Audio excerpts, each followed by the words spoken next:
Thank you. Hello, everyone. I'm really happy to be here. This is a wonderful opportunity. Thank you so much to FMC. Thank you so much to, of course, NAB show, a wonderful show that I love attending.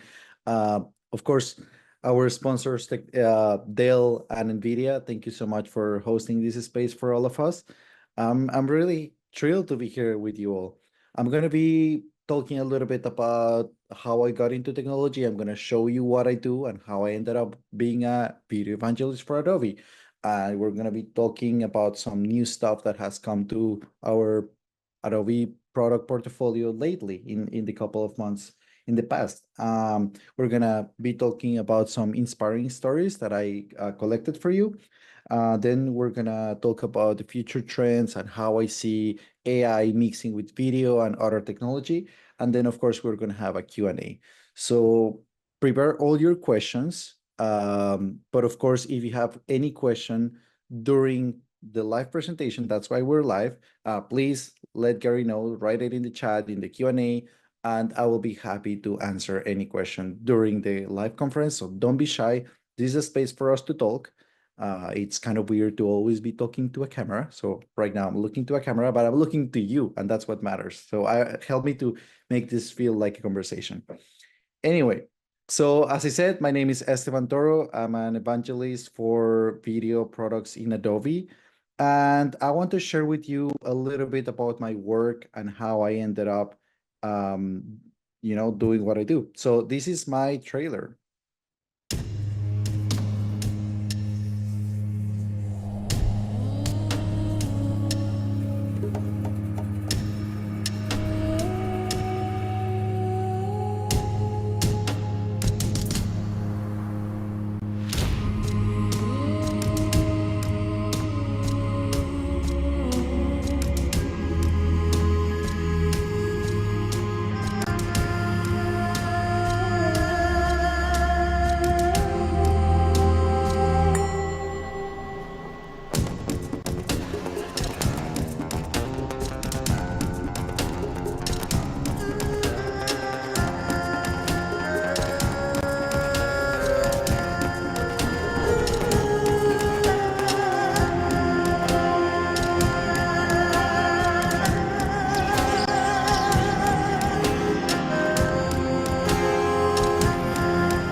So I started as a photographer about 16 years ago.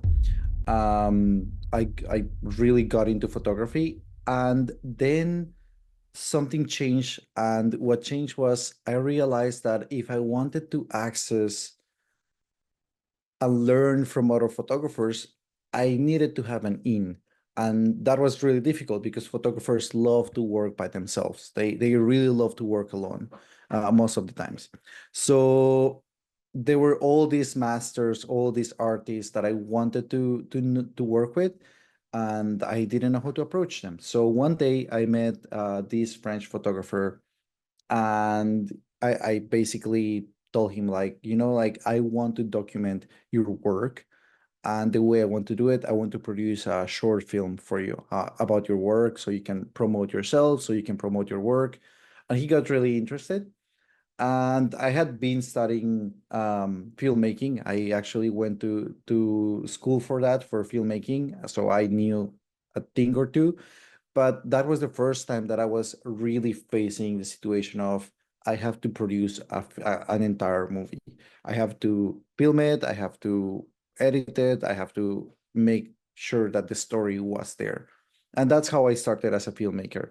And from there, I have produced multiple series. Recently, I produced a series with Sony, the New York Times, and the World Photography Organization. This is the trailer.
Aperture, A World of Stories is a 5 episode series where I teach photographers how they can um, produce work from the moment that they are thinking before traveling, how they can prepare mentally and their gear and strategically to obtain the best photos, and then how they can take it to the next level by editing, post-processing, and then printing and taking it to a photo editor at the New York Times, and then a gallery collector of the World Photography Organization.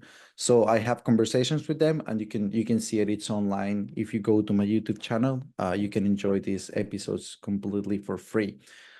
This was one of like a really long project. We were filming this project for about 2 years, and then we were editing for another two. So that was a really exciting project that I wanted to share with you. I want to share with you as well the trailer of the movie that I produced for Jean-Paul Bourdieu, the photographer, the French photographer that inspired me to make my first movie. So this is the trailer of a 30-minute documentary film about his work. So here it goes. Ignition sequence starts. 5, 4, 3, 2, 1. 0. The engine's running.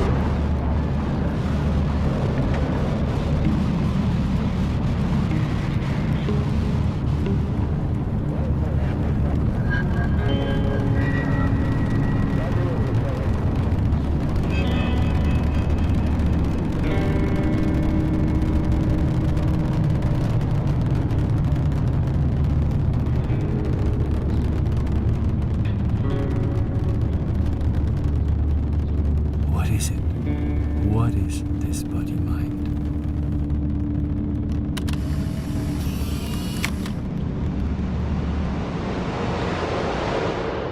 Death is this second made a bit longer. So this is a photograph dice. You can also watch it online. It's already on my website. You can watch it.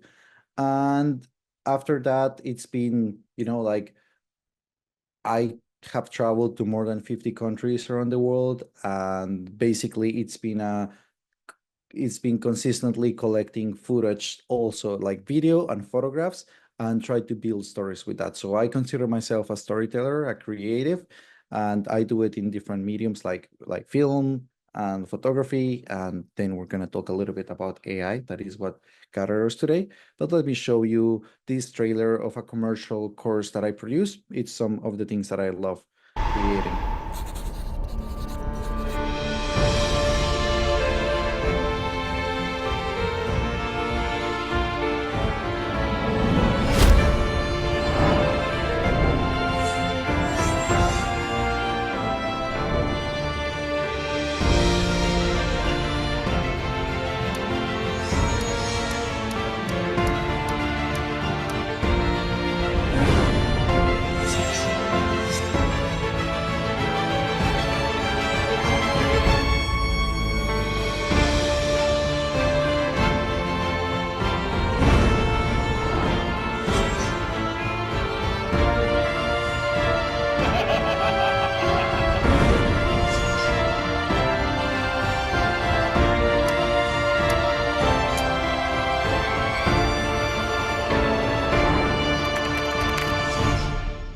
So this is a little bit of the general portfolio of the things that I like producing. As you can see, one of my main interests is to photograph and document the world. And that's what I was doing and what I have been doing for several years. And of course, that's where Adobe comes and helps me build and create what I produce. Um, One of the things that I love the most is I love to be there and photograph and record videos and produce all this content. But of course, I don't know about you guys, but I have endless amount of hours that I have in post-process in my hard drives. So I will spend, when I'm not on the road and I'm not producing these kind of images, I'm editing, I'm post-processing. And I have seen the transition of Adobe products from the last maybe like 15 years when I started. From starting with Lightroom, starting with Photoshop, and then Premiere Pro, which was really intimidating at first, and then After Effects, and now seeing more recently Firefly. it's been a whole journey. So of course, when Adobe told me that they wanted me to be, like an evangelist and represent Adobe globally and their products, I was completely thrilled because it's been the tool that has helped me to produce all the images that I'm showing you right now. So I feel extremely happy to be in this position. I think it's a great opportunity to share knowledge, to share tools, to advocate for the community. So basically, I come from the community of, like a creative, and then I happen to be working at Adobe. But that is what my role is, being a part of the community and advocating for you and helping other creatives to understand the tools that I create, that we create, and that how we use it and how I create the work that I do. So if you want to check more about, like my work, it's going to be there, and I'm going to show you a little bit more how to get in touch. But this is basically what I do creatively. And now I want to jump and show you how the new AI tools have helped me to be more creative and to expand and to create new stuff that I wasn't able to create before. So if you guys haven't heard about Adobe Firefly, this is our AI model, and it helps us to build basically anything you can dream of. So I want to show you, I created this idea that is, I want to have an introduction for an interview that we recorded with Dell last fall, but I want to have like a first introduction. So the first thing that I'm going to do is I'm going to go to text to image over here, and I'm going to ask Firefly to generate maybe like office space with a view of New York City. Okay, so I'm gonna ask it to generate, and basically that's what it's gonna create. Now, I have some options to customize how I want the image to look like. So first I can select the model. I actually want to create for this image, I want to create a widescreen background. You're gonna see now what I'm gonna create. And then I want to increase the visual intensity, and I might want to add like that it's gonna be like super realistic. So I'm gonna click generate again, and it's gonna be like, like thinking about like how to create it is gonna use like different options. And what I love about Firefly is that I can always customize and change things here. But I actually love, I don't know, I like this one. I also like this one. So if I click here, and I can actually like see it, and then I can ask for it to um like use it as a reference. I can bring it to Adobe Express. I can do more stuff with it. But basically, I really like this office space, so I'm gonna download it here. Yeah, I'm going to download it here. And now I will have it in my folder, in my in my download folder over here, which is here. And now what I'm gonna do is I'm going to bring it to Lightroom. So I have Lightroom here. I'm going to bring it over here, and you will be wondering, why is he's saying that he wants to create a video? Why he's bringing it to Lightroom? You will see in a second. I'm gonna import it, and once imported, I'm gonna go to develop. And I don't know if you have heard about this new option that is called lens blur. We introduced it in Lightroom recently, and what it does is that you can basically, like create a lens blur. If you have something in the foreground that you want to, like blurry, or if you have something in the background that you want to blurry as well, you can do it as well.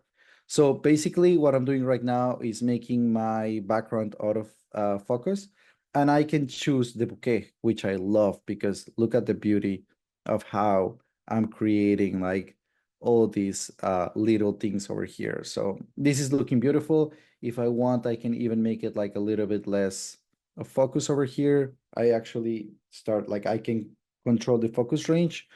And I start liking it here. I think this is pretty good. I don't know. I'm not sure about this chair. So let me, this happens with AI. You all are AI experts. So let me actually try to generate one more just to see, and you will see why I don't want the chair when I will complete it here. So again, like I can just customize. I could even say like don't include a chair or something like that. But oh yeah, I love this. Actually, I think I'm gonna go with this one. Look how beautiful it is. Okay, I'm gonna download it here. Again, I'm gonna bring it to Lightroom. So what I'm gonna do here, this is the newest one. Okay, so let's bring it to Lightroom to be in the library mode. Perfect. Module. I'm gonna bring it here. And I have my office space. So I'm gonna go to develop again, and I'm going to create like a lens blur here. It's gonna analyze the whole image. It's doing it right now as we speak. And let me check just something here. Okay, I have this here. Okay, so now the lens is blurred. Let me remove over here. So I want to have less and less focus here. I like it here, and I'm gonna change the bokeh. So actually, which one should we choose? I actually like this one or this one. I will go with this one. Okay, and now after this, I'm gonna export my photo or my generation. And I'm going to save it in the same folder where I originally have the photo, which is the generation. I keep saying the photo. It just looks like a photo. Um, that is in my downloads folder. So now I have it here. And I'm going to open Photoshop.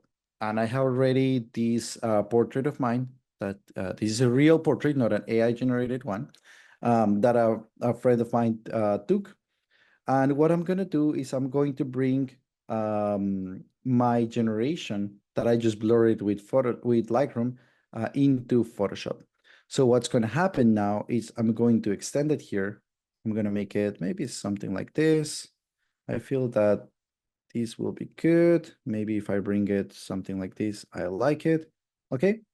And now I'm going to actually zoom out a little bit. Oops, sorry. Zoom out a little bit. I'm going to unlock my layer where I have my photo. And what I'm going to do now, I don't want 98% opacity, I want 100%. I'm going to bring my photo on top. So now that I'm in Photoshop, I can remove the background of my original portrait, and the AI is gonna basically just gonna read it, and it's gonna mask it, and then it's gonna remove everything that is happening in the background, which I think is, I mean, I just want you to notice how lovely it is. Look how it's taking the hair and making it like look absolutely natural. I really love this tool. Okay, um, so basically, I just removed the background, everything using AI in Photoshop, and now I want to extend a little bit the background. So what I'm gonna do, because I want to make it looking more like cinematic, like this, like cinematic look. So what I'm gonna do is press Shift Control Alt E, and it's gonna create a new layer. And now I'm gonna go to the crop tool. I'm gonna extend it on both sides, maybe a little bit here and maybe a little bit here. And I want you to notice something. I want you to pay attention that since I'm extending this photo, I don't have my elbow completely. And let's see what the AI is gonna do. So I just click generate, and now Photoshop is reading all the images, understanding the light, understanding the context, and it's gonna extend that for me as accurate as possible. So we will see in a second. But what's gonna happen to me, it's always you never know what's gonna happen with AI. So it's loading here. I'm gonna drink a glass of water. This is impressive. As you can see, it's following not only the light and the context, but it's also generating the same bokeh that we created using the AI feature in Lightroom. So I just love that. And if I want, I have 3 different variations that I can use. So I can choose the one I like the most. I love this one. I think it's looking amazing. So once I'm done with this, I'm going to export this image as a JPEG. So I'm gonna open my JPEG folder here. Sorry, my export, save it as a JPEG. I think 14,000 pixels, it's quite too large for what I need. I think I will be fine if I just have it like 4,000. So I'm going to export this file. It's going to ask me where I want to save it. So I'm going to save it. I'm just going to save it here, and I'm going to save it as portrait intro Esteban. Okay. And here we go. It's going to save it, and the photo is saved. So now I have a photo that is a real photograph with a different background generated in Adobe Firefly. Now I'm going to bring it to Premiere Pro. This is where we will actually make the video. And this is where things get super interesting. So now I have this photo over here. I should have it in my Dell Keynote folder over here, and my image is just right here. So I'm gonna drag it into Premiere Pro. And since I want to keep like a video format in general for this file, I'm gonna bring like any video that I have here, or maybe I will just bring the photo. It doesn't really matter. I'm gonna bring the photo, and then I have it. My image that I created is already in Premiere Pro. Maybe let me extend it a little bit, and now I can play it. So now what I want to do next, I said like I want to create an introduction for my interview with Dell that I'm going to show you in a second. But before, I want to create maybe, like add some graphics. So I'm going to go to graphic templates, and here I have, I don't know how many graphics. I know there are so many. It's like endless. I can just choose, and I can also go to Adobe Stock and choose more and more and more, which is crazy. But I'm just gonna use this one, this film title over here.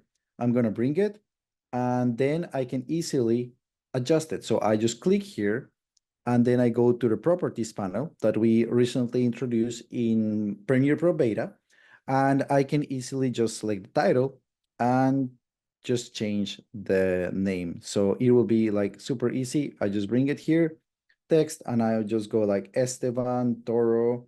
And in episode name, I can just select like, I can select this. I'm just gonna highlight this, and I'm gonna go like New York City. Okay, so I have my Esteban Toro, New York City. Let's see how it's looking so far. I think it's looking great. But still, like I have this image in the background. I don't know if I'm gonna just trim a little bit here. I don't know if I'm satisfied with like how the introduction is looking like. Maybe I want a little bit more of action there. So what I'm gonna do is I'm going to go to the effects control here in Premiere Pro. I'm gonna hit the scale. So I'm gonna create a keyframe at the very beginning. I want to keep the same scale that I have here, and I'm gonna go almost all the way to the end, and I'm going to change the scale. So actually I'm gonna make it a little bit bigger. I'm gonna make it larger, like this photo. I want it to end somewhere, maybe here, I would say. So I take my keyframe and I move it here, and now let's look at it.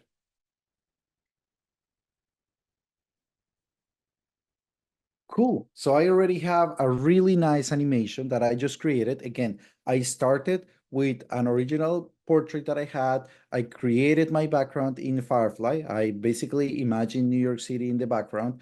I then went to lens blur in Lightroom and changed the focus of everything so it will make a little bit more sense and it will look beautiful. And now I brought it to Premiere Pro and introduced some graphics and animated the graphics of the intro.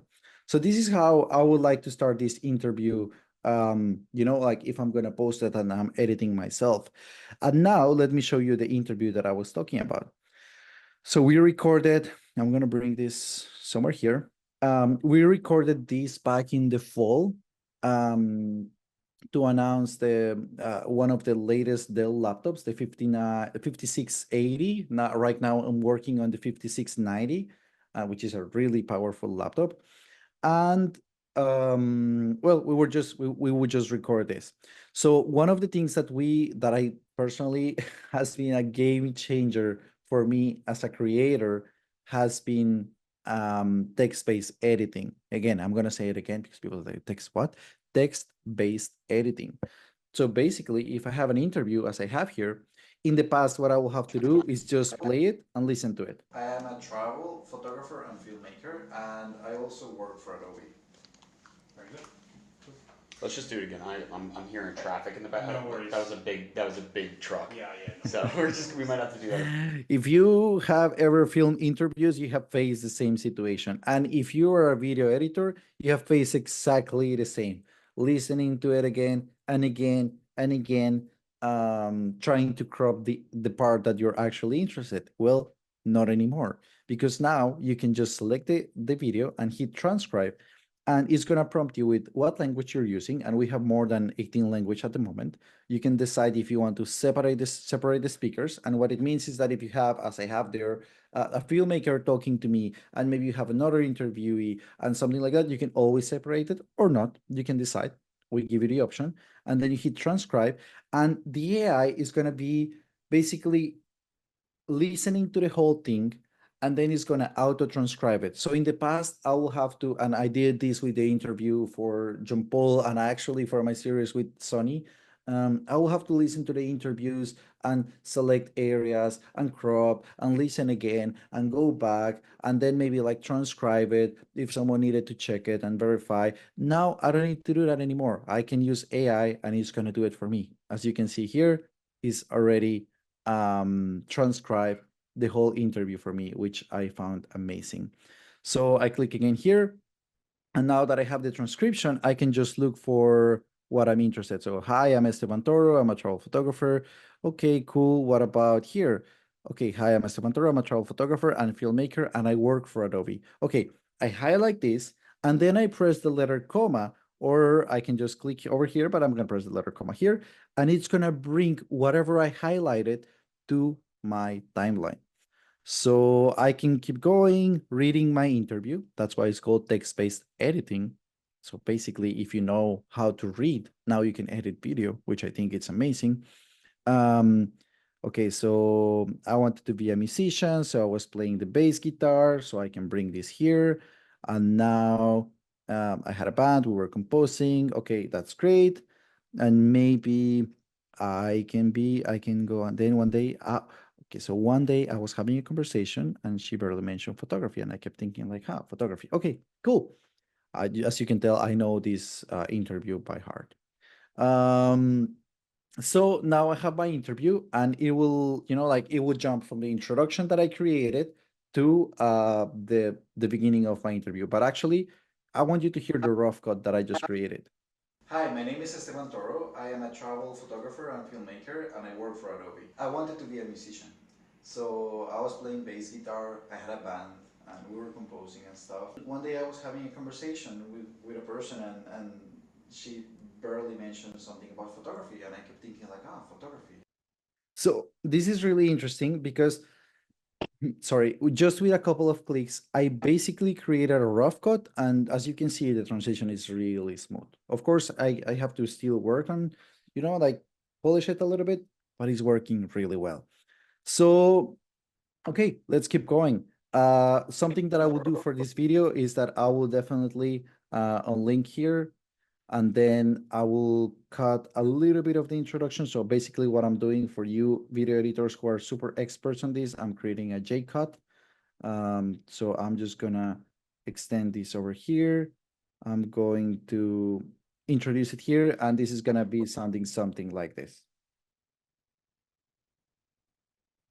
Hi, my name is Esteban Toro. I am a travel photographer and filmmaker, and I work for Adobe. I wanted to be a musician. So I was playing bass guitar, I had a band, and we were composing and stuff. One day I was having. So as you can see, basically the J cut is helping me to introduce. Hi, my name is Esteban Toro. I am a travel photographer. Before I show the video, and it makes the cut a little bit smoother. Okay, but as you can see, and probably you heard it, like at the beginning, there's this uncomfortable silence that is like, what? Okay, what is happening here? So nothing to worry when I have Premiere, because now I just got this song track from Adobe Stock. So I went to stock.adobe.com and I searched for inspiring, dramatic, cinematic music, and I listened to a couple of tracks, and then I brought this one over here. So I can select this one easily here. And now I have an issue.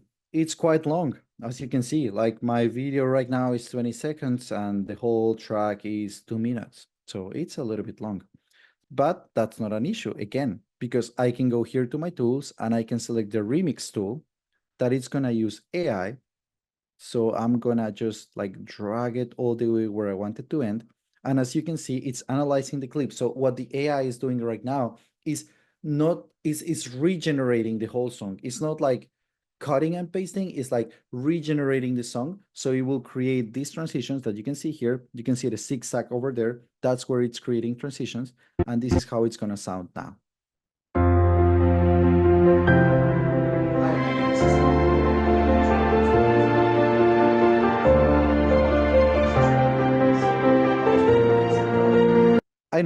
I know what you're thinking. Oh, great, the music sounds great, but what about the sound? Like, I cannot hear the voice anymore. Like, like I cannot hear the interview. And I'm like, yeah, I know, I got you. So this is gonna be super easy. What I'm gonna do here is I'm gonna select the track, the audio track that I want to modify.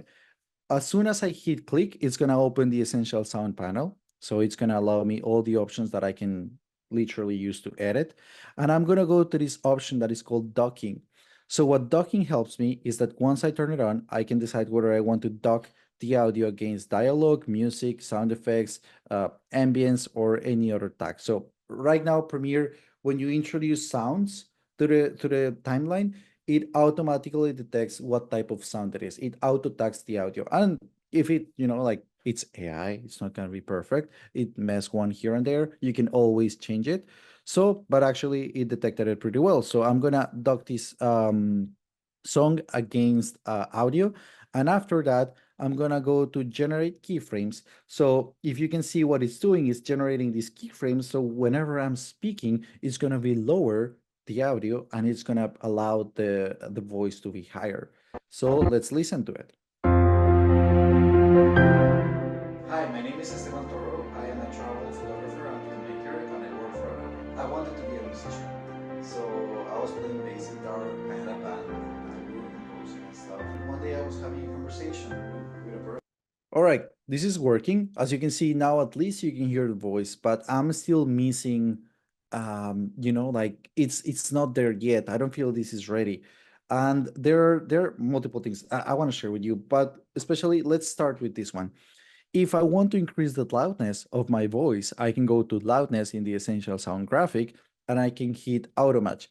So what it's going to do is that it's going to increase, you can see it in the timeline, how increase the level of the audio. So let's listen to it again. Hi, my name is Esteban Toro. I am a travel photographer and filmmaker and I work for Adobe. I wanted to be a musician. There you go. So as you can see, it's getting better. And there is something that you don't know that I know that I'm going to share with you.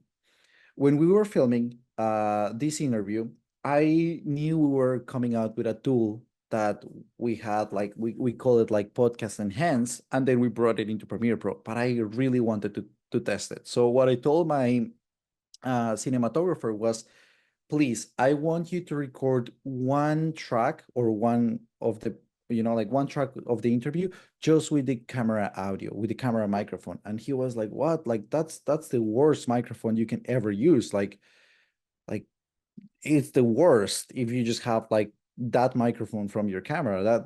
That should be only used maybe for reference, if so. And I was like, yeah, like we're gonna have a boom person, we're gonna have all the professional audio, but I want to test something. So he did it for me. This is the audio. This audio that you're hearing right now is directly from the camera. There is no micro, like the microphone, as if I were speaking to that camera. Well, now what I can do is I can select my audio here, and I can use this option that is called Enhance Speech. So if I click Enhance, selecting my tracks, what it's gonna do is that the AI is gonna reprocess the whole track and is going to enhance the audio to sound it like in general better. I already know a little bit how it works, so I'm going to select 8 over here. This is just the level of mixing that you want to use, and I want you to hear it. This is going to be, let's play the whole thing. This is going to be interesting. Hi, my name is Esteban Toro. I am a travel photographer. Before, after. I wanted to be a musician. So I was playing before, and after we were composing and stuff. One day I was having a conversation with before, she barely mentioned something about photography, and I could after. So basically, what I'm doing here is that just imagine this. I'm using the worst audio quality that I can ever have as a filmmaker, and I'm still able to recover and have a decent audio thanks to enhanced speech. And of course, I can mix it. If it's sounding like, like too robotic or not, I can always change it here. I have options.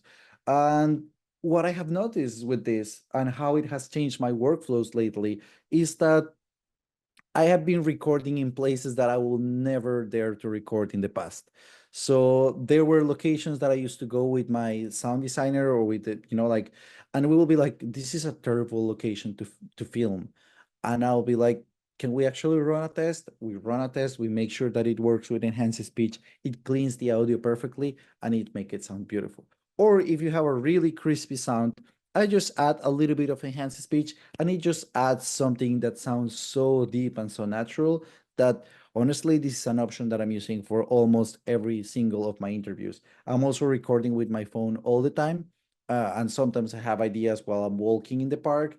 So I will just record the idea and then I will bring it to Premiere Pro and enhance the audio using enhanced speech. It's one of my favorite features that we have at the moment. And to me, it has been like groundbreaking. It's there, it's available for you in the Essential Sound panel. Now, let me show you one more thing that I love from these features over here. This is something that I don't know. I used to spend so much time doing this that I feel like why I didn't have these features before. Over here, you have create captions. So the natural thing is if you already auto transcribe the thing, well, of course, again, like using AI, we can always create more. So I can create my own captions. So I can easily, I just like to bring it to the minimum. It works really well. Lately, it's kind of a trend of having like all the captions going one after another, like one word after another. And it's just gonna generate the captions for me. So as you can see, this line over here is the caption. So look at Hi, this. my name is Esteban Toro. I am a travel photographer and filmmaker, and I work for Adobe.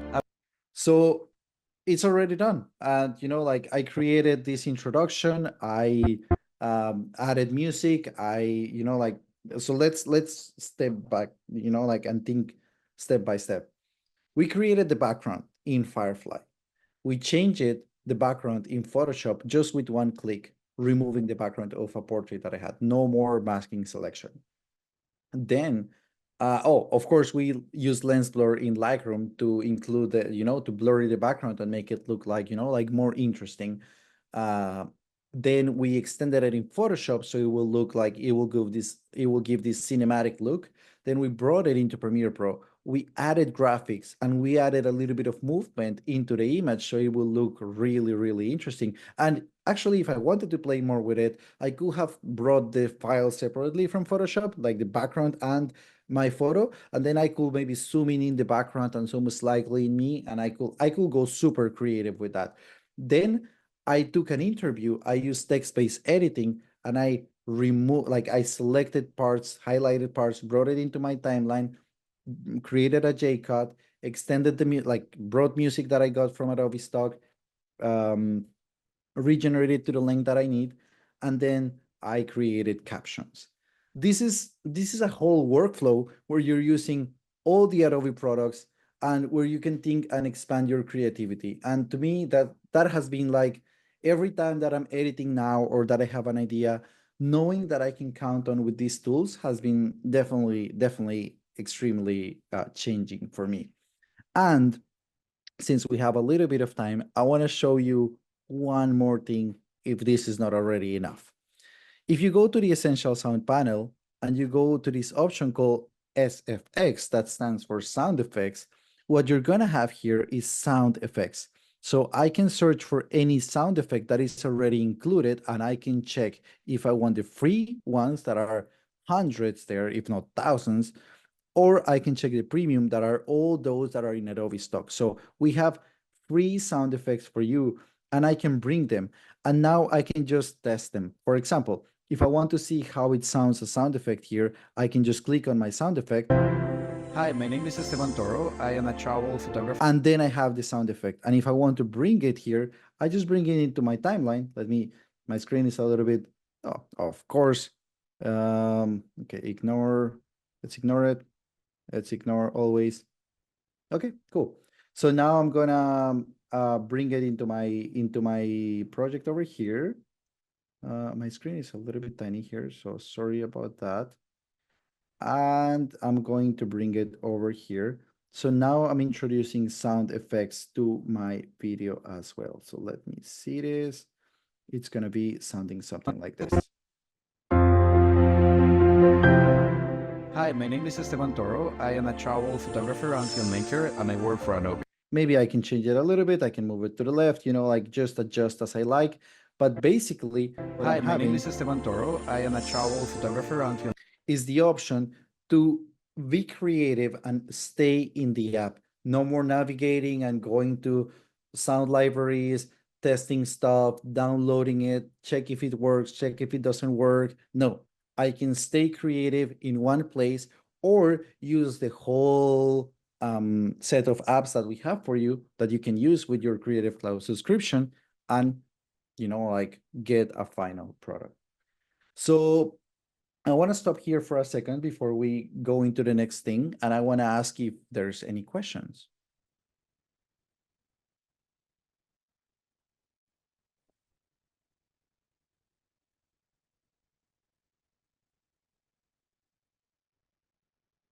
Gary, if you're speaking to me, I think you're muted, but I want to know, or let me check actually here the chat. Okay, I see. Let me see what's in the chat. Okay, so Daniel is asking what music library you usually use. I love to go to, actually, let me show you. This is, like many people don't know about this, and I love just going to stock.adobe.com. And if I go to Adobe Stock, you can go to audio, and then, you can basically search by moods, genres. I usually look for film. I start here. This is where I got the one that you just heard. And then I can start playing with different audio tracks, but also I can have these directly in Premiere Pro as well, especially if I'm looking for sound effects.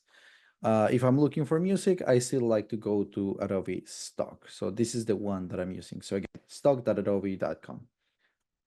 All right. So if you like, I'm here to answer any question you guys have. I'm drinking a little bit of water because this is a lot of talk. And now I want to show you, a lot of people ask me, and in general ask Adobe, like how we can stay in touch with Adobe. Who do I ask if I have some questions? Like, how do we do it? So let me show you a little bit of how we can stay in touch. Of course, we can be in touch through social media. So let me just reload here. This is my Instagram, Esteban Toro M. Here you can feel free to, like talk and we can share more stuff. I want to show you my X because in X I'm creating on a regular basis, I'm creating tutorials for you, like really quick bites where you can see how to use the different features that we have that are coming to the apps. And usually when I discover something new, I just bring it here for you. So it's really easy. As you can see, it's like 1 minute video where you can, and of course my assistant editor, that by the way, she's also here, probably you noticed. Hi, Alaska.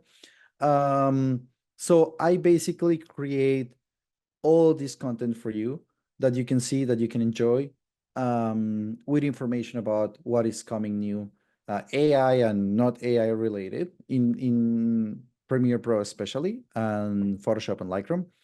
And here again, if you prefer TikTok, I'm also in TikTok. I'm constantly posting, like tutorials, inspirational videos with different edits, really simple, really short. If you guys want to stay in touch through LinkedIn, this is my LinkedIn, Esteban Toro. Basically, I'm on almost any social media, I will say. I don't know if I'm maybe one of the small ones that no one knows. I'm not there, but besides that, you can find me anywhere.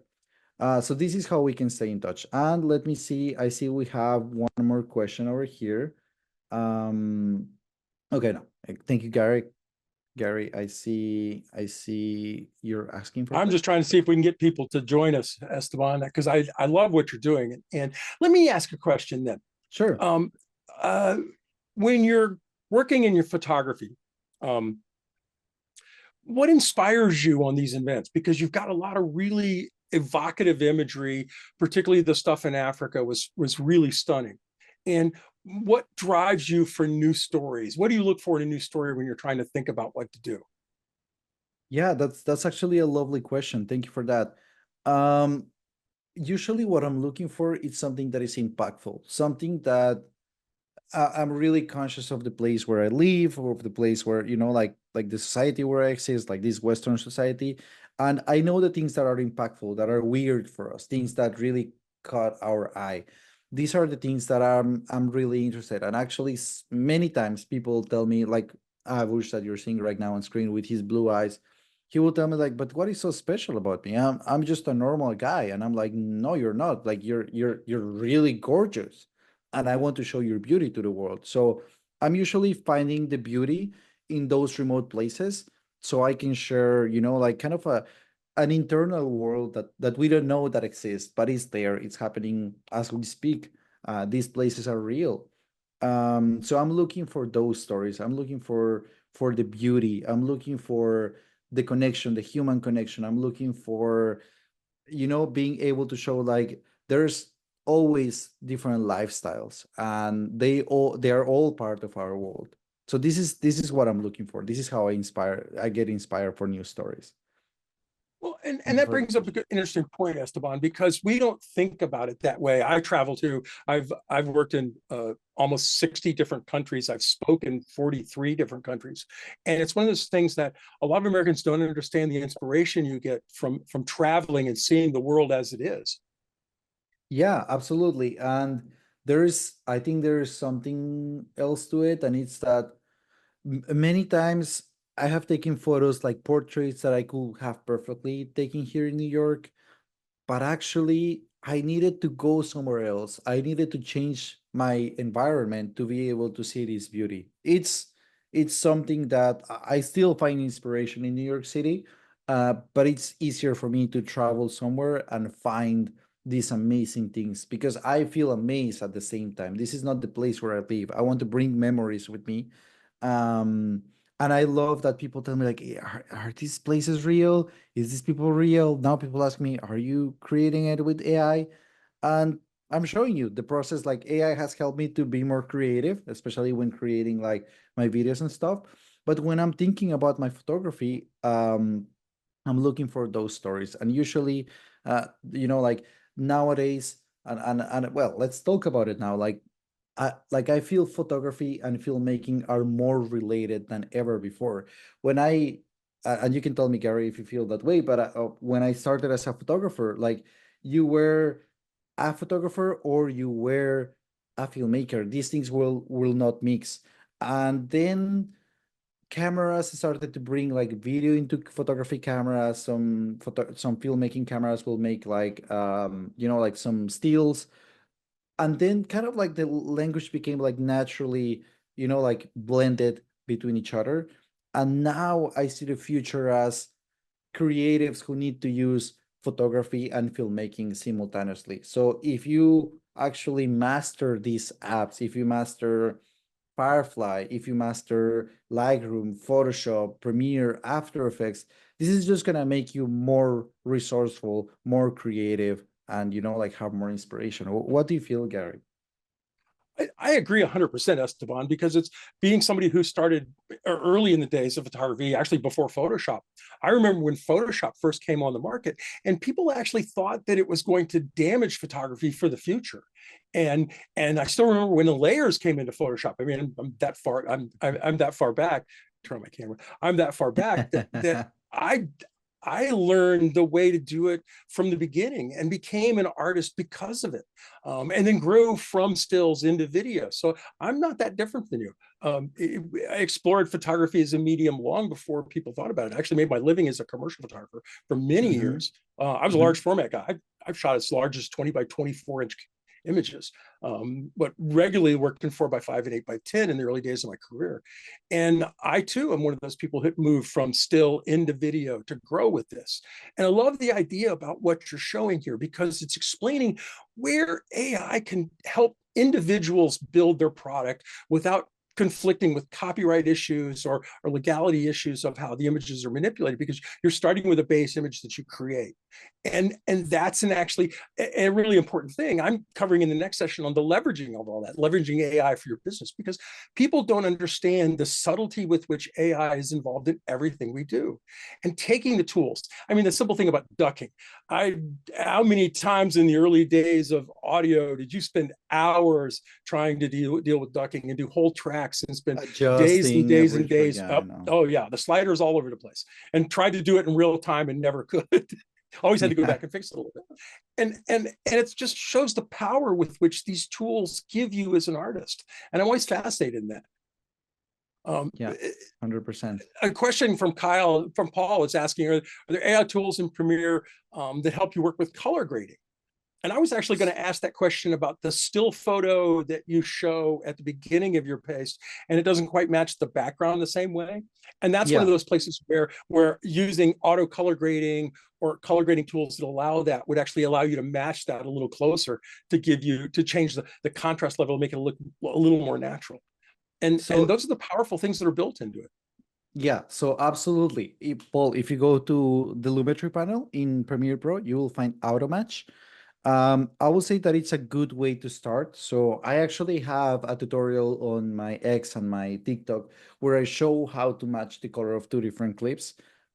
It's a I will say doesn't get you there 100%, but it's a good starting point. So if you have, let's say as the photo that I was using, and of course, Gary, if you have a photographer's eye, you will notice that there's a difference in the light. You will notice differences. That's because we're really picky with that. Majority of people will be like, oh, this is a real photo. But if you have that issue, just like go to auto match and it will help you, because it will basically synchronize between the clip A and the clip B, and it's gonna give you like a starting point. And from there you can start, like, of course, like color grading and using the rest of the Lumetri panel to enhance it and make it to your liking. So the answer is yeah. And think about too, for the people listening, it's like, this is also, the fact that if you drop in content from, Sony log, S log, you've got Canon log, you've got Arri log. All of these log formats are dynamically seen by Premiere Pro and After Effects to be able to auto color correct to the base 709 signal if you want them to. And that's one of those functions that's been in Premiere for a while that people didn't even think about when it came in. They didn't understand that was also AI. That's machine learning, because it's understanding what the file coming in is and modifying your timeline to do that. And we didn't think of that being dangerous or anything. We thought of it as like, oh, finally. Great. Yeah, absolutely. And that I, like, as I started, like, I'm an advocate, I'm part of the community, and we have these conversations regularly at Adobe. And the truth is that our intention is to create tools that will help creatives to be more creative, to get there faster, and to actually spend like more time creating than actually solving technical issues and like things that are unnecessary that you don't have to deal with. Like I don't know, like I don't know if you remember that I will transcribe all my interviews, or I will create the captions. I remember finishing my series for John Paul back in 2015 when we were like last year of post-production, and I will be like, oh my God, this is gonna take months, like the whole transcription thing. So you will either have to hire someone or like, but now just press a button, done. Well, and that's why I'm so enamored by the tools, particularly Adobe tools. I like them a lot. I work with other ones also, but I've always been an Adobe guy. For much longer than I care to admit to sometimes. But it's always been fun to have the tools constantly upgrading themselves, using smart technologies, using the learning, using the repetitive process that we do all the time to make life easier. Pause removal has been one of those things that's been wonderful for me. I mean, in text-based editing, I can go out and pull out all the ahs out of the program, and it actually will tighten the timelines up. Those kind of things are so fundamental in making your work go faster, to make you more creative, to allow you to have the freedom to be that kind of artist. And you know, like you're touching on a point that is like the same, in the same way I feel that look, I come from the photography industry, and I have noticed that photographers have had a really hard time mixing photography with video. And it's a transition that they have to make if they want to stay relevant in business. And now these creators who are creating video and photography as us right now, if we really don't understand AI and how we can use it to be more creative, we're gonna run behind. So for me, it's a matter of, this is, to me, this is a new trend. This is a new thing that we need to do, and it's understanding AI and how it can facilitate and become more creative with it. But of course, I would love to, like, hear as well from people in the audience. What do you guys think? How do you think that you can use AI? And especially from an Adobe standpoint, we want to hear, what do you guys need for us to create it? We want to empower you with the right tools. So what is important for us is that if we know that we are creating the right tools for you, like text-based editing, enhanced speech, and others, if you right now, Paul, tell me, like, I would love an AI tool that will help me to color grade my videos so I don't have to think about it, and I just give it a style and it will help me. That's like, okay, like if we hear that constantly, then we can start working on it, because the AI world right now, it's so huge that it's, and we are a big company, but we are also limited in, like how many people we can put to work on one thing. So it's like, we would love to understand, what do you guys want us to create? I feel we're going in the right direction. I say this not as an Adobe employee, but more as a creator. Like when I see like sound effects, it's like, oh my God, I've been wanting these free sound effects. What? This is mind blowing. Or like remix. It's like, we needed this for so long. So these are the kind of things that I would love to be in a conversation with all of you, Gary included. We want to create these tools for you. So yeah, please, if you're out there, do you have questions to ask? I'm going to go in and ask one on Adobe Stock, because a lot of people don't realize how much, because of your Creative Cloud subscription, you get access to a huge amount of content. And I always tell people, it's like, well, you've got to buy it. It's like, well, there's a vast amount of the content in the Adobe library that's free, that all you have to do is type in, and you can actually search through that. And I mean, I love the fact the Adobe Stock Library allows me to do backgrounds for my presentations and those kind of things. And particularly in the functional stuff for AI, there's a huge amount of AI-oriented graphics and things that are built out specifically for this marketplace. And it's kind of funny that people never use the Adobe Stock button. So, I know. And I never think about the music. You brought that up. You brought the music up, and it's like, oh darn, I never forget about that. I forget about that one. There you go. Now I reminded you. All right, yeah. Let me go. Oh wait, I see something in. Well, let me. Okay, as an intro AI person, the tools are. There's a question about the legal aspects. So yeah, okay. So first thing first. I'm not an attorney, so I cannot give you like legal advice. What I can tell you is, and you can check what Adobe is doing for AI and protecting like copyright. You can check Content Authenticity Initiative. It's something that we co-founded, and we have partnered with multiple extensive brands, like, like from all over the place, multimedia, newspapers, software, etc., etc. Basically, we want to read about it carefully, but we want to introduce I don't want to call it a watermark, but it's somehow a watermark, like a metadata that shows that your image has been created with AI or has had some AI manipulation. Gain information. We of course, our data is trained using Adobe Stock that we own, and that we have the copyright of. So I can speak of what Adobe is doing, and I feel really proud of working for a company that is also advocating for the rights of its customers. So again, check Content Authenticity Initiative. I think it will be a great resource for you. Okay. Well, and you make a good point there too, that it's like Adobe's tried to be, some of the other manufacturers say, oh, we don't use AI in this way and that way. And what you do is you be honest about what you're doing. Your presentation today showed AI in a way that I don't think would generate any copyright issues with anyone. I don't think it would cause any legal issues because you're doing it to enhance your imagery, not detract, not build it from scratch. If you're building using, I mean, a lot of people in Firefly have built things that were fully generated in AI. I show a progression in one of my other sessions about how, you know, the AI has progressed just in the last 2 years. But it's also, it's good that the anonymous attendee is actually presenting that way and saying, you know, how do we protect ourselves? And I'll go into some of that in the next session, because I'm going to talking about leveraging for your business and all of that. Great. Oh, you had some thoughts, college to students and things. What kind of things you're looking for? Isn't it great that you can now start talking about these things to your students?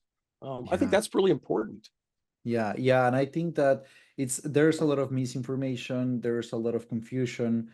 I teach at the School of Visual Arts here in New York, and that has been a really common topic between my students. Like, hey, how AI is gonna impact me? It's true that AI is trying to, like kill all the artists and stuff like that. So we have started to have those conversations. I feel it's really fresh. I feel that people want to know what is going on, what is happening, what is AI, how to use it, how to, like, is it the evil? Or is it, like, what is it? So I feel that it's really important to incentivize these conversations, and also like show how and share how different tools will help you to get there faster and is actually improving your workflows. So I don't think that AI is evil.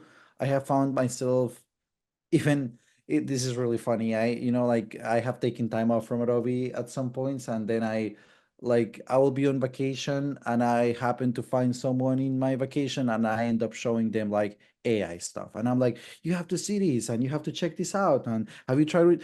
Recently, I had my dad visiting in town, and I was like, you gotta check Firefly, and I was showing him Firefly, and he was prompting there, and he was like, this is amazing, and this is my, like, I have happened to started to be really fascinated with AI. So I think it's just a conversation that we need to have, all of us, as as I creatives. agree. Yeah. Have you started training your own AI models yet? No, not yet. Because that's an interesting one. I've been training language models using things that I have written over the years, and it's been a really effective way to expand my writing capability. And actually, it's not just grammar and things like that. It actually starts picking up my style, and I had enough content to be able to generate, a decent library of things that I've written over my career. So it was easy to be able to build something that allowed the voice to be mine, speaking in my voice. And that's, I think, one of the areas where particularly artists need to think about that is the next generation of this is expanding from your own archive of content to build creative resources that are available to everyone, but also building them specifically for your needs. And this is what companies are doing on a global level. But it's gotten to the point where artists can actually do that. And I think it's a powerful thing for all of us. And to experiment, just to try. Actually, yeah, I should try it. I haven't had the time, but I will make the time to do it. I will do it. It's something. It's not an easy undertaking to begin with, but once you do it once, it's actually quite simple, and I recommend it highly. We should talk offline about that. But it's also the power of the tools. And touching on that, I want to show you. I wrote like two stories that I found really fascinating.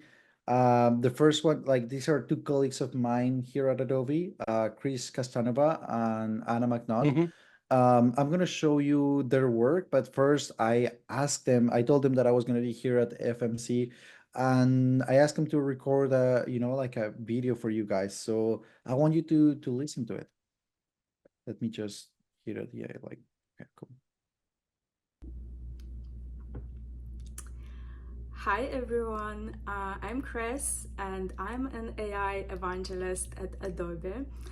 And I love teaching, I love sharing my process, and this is actually how I started. When I discovered generative AI, I was so excited about it that I wanted to share everything that I was experimenting with and learning.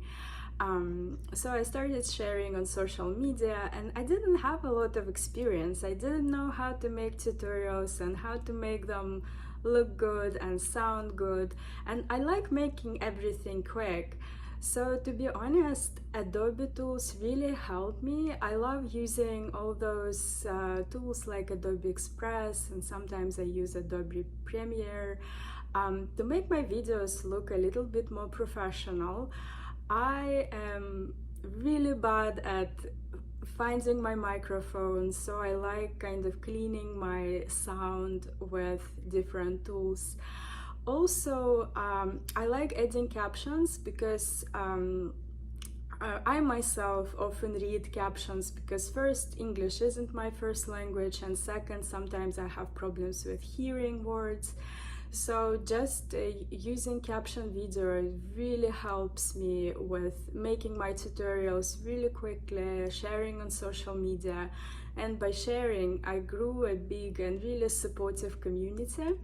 And I keep building it, I keep doing it. Really love other creative ways to use Adobe tools. I use Adobe Firefly.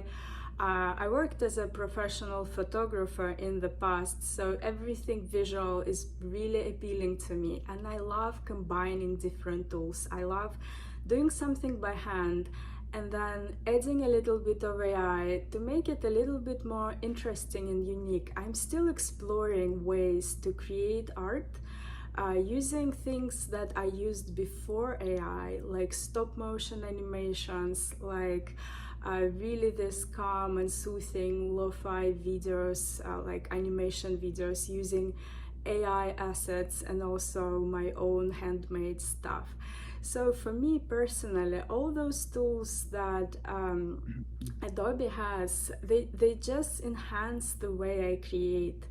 Love using After Effects a lot. I love making animations like motion graphics, and also again using Adobe Firefly to make certain assets to just experiment with it. Also love using 3D parts of Adobe Illustrator because now I can make stuff in Adobe Illustrator, take them to After Effects and animate them like in 3D. And I find that it just enhances my creativity a lot, like all of those tools and playing with them and combining them in different ways. And I hope you will spend time like creating your own workflows, just using different tools in combination, like learning maybe one tool really well, and then learning a little bit about each tool, understanding what each of those does.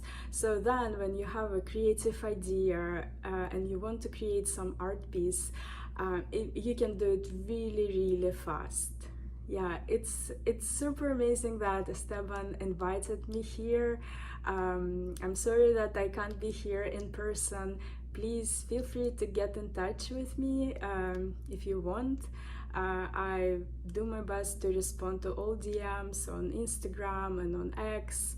And I would love to hear your thoughts on AI, how you use different tools, and just say hello. Yeah, have a lovely day.